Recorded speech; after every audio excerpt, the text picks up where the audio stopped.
Kuna mengi sana ambayo Steven Kanumba aliweza kuyazungumza, lakini hapa nataka umsikilize baadhi ya mambo ambayo ni ya muhimu sana, especially kwenye industry ya uigizaji ambayo Kanumba aliweza kuyasema, na uniambie kwamba unadhani ni muigizaji gani ambaye mpaka sasa hivi amefanikiwa kupitia kuyafuata maono ambayo Kanumba aliweza kuyafanya, kwa sababu tunafahamu kuna mengi sana ambayo Kanumba aliweza kuacha kama legacy kwenye industry ya Bongo Movie. Lakini tulipofika sasa hivi mwaka 2026, swali sio tena kwamba alijitendea nini Bongo Movie, bali ni je, waigizaji wa sasa wanaishi yale maono aliyoyaacha? Sasa hapa kuna kile ambacho Steven Kanumba alikizungumza, naomba nikuachie hapo msikilize, alafu kisha utakuja kuniambia kwenye comment section kwamba unadhani waigizaji wa Bongo wanakwama kutokana na kutokufuata hiki ambacho Kanumba alikiongea. Mimi naitwa Gabi Official, naomba nikukumbushe bonyeza neno subscribe hapo chini ya hii video in case wewe ni mmoja tu ambao mnamkumbuka vizuri sana Steven Kanumba. Bonyeza subscribe hapo chini ya hii video, alafu tazame hapa hiki ambacho Kanumba alikiongea, kisha utakuja kuniachia comment yako. Sanaa ya uigizaji hii kwanza kabisa inabebwa na vitu vitano. Hivi vitu vitano wakati mimi nafundishwa nilikuja nikavigroup katika magrupu matano, yani A, B, C, D mpaka E. Sababu E ina maana iko vitano. A ni appearance.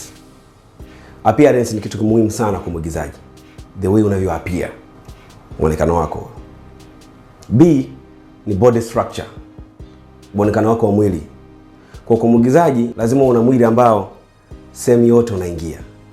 Kwa mwili ndio urudisha hapa. Ukinipeleka kama mwanafunzi na shoot, ukinipeleka kama tajiri sasa au baba mwenye familia na shoot. Kwa hiyo unakuta ni kama zile fungu malaya zile ambazo zinafungua kila sehemu. Kwa hiyo unakuta kwa mwili huu naweza nika shoot character yote ile bila limitation, au mtu kusema kwamba character hii umeshoot lakini umeiforce haikusuit hivi, naweza nika shoot. Kwa hiyo ili kama unataka kufanikisha kitu lazima usacrifice kidogo, jitoe mwanga. Haikuwa rahisi kujipunguza hivi, lakini nimefanikiwa. C ni civilization.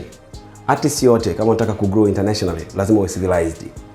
Ili kuwa civilized liko katika mawanda mapana sana. D ni discipline. Discipline, sanaa yote duniani inahitaji discipline. Kama hauna discipline, hautodumu wala hautofanikiwa. Na wasanii wengi wanashindwa kudumu katika industry yoyote ile, iwe music ya nini, kwa sababu hawana discipline. Na yale malengo unayotaka wewe yafanikiwe hutayapata kwa sababu huna discipline. Discipline ya kazi. Jitume. E ya mwisho, education. Education, elimu. Ukiwa talented, yani ukiwa na kipaji, ukiongezea na elimu, basi unakuwa msanii mzuri. Sanaa ukiwa na kipaji peke yake bila elimu ni kipaji kilichodumaa. Lakini ukiwa na kipaji ukaongezea elimu, unakuwa na kipaji endelevu chenye muonekano ulio katika mawanda mapana sana. Kwa hivyo ndio vitano ambavyo vinatakiwa katika sanaa hii. Kuna wengine wanatamani kuigiza, labda anataka aigize, tuchukulie labda love story, lakini body structure yake na appearance yake haviendani kabisa na ile love story. Kwa kuwa anataka hiyo vile, basi atashoot kwa sababu ametaka hiyo vile. Lakini ukija kwa wale casting manager atakwambia hii character haikusuit.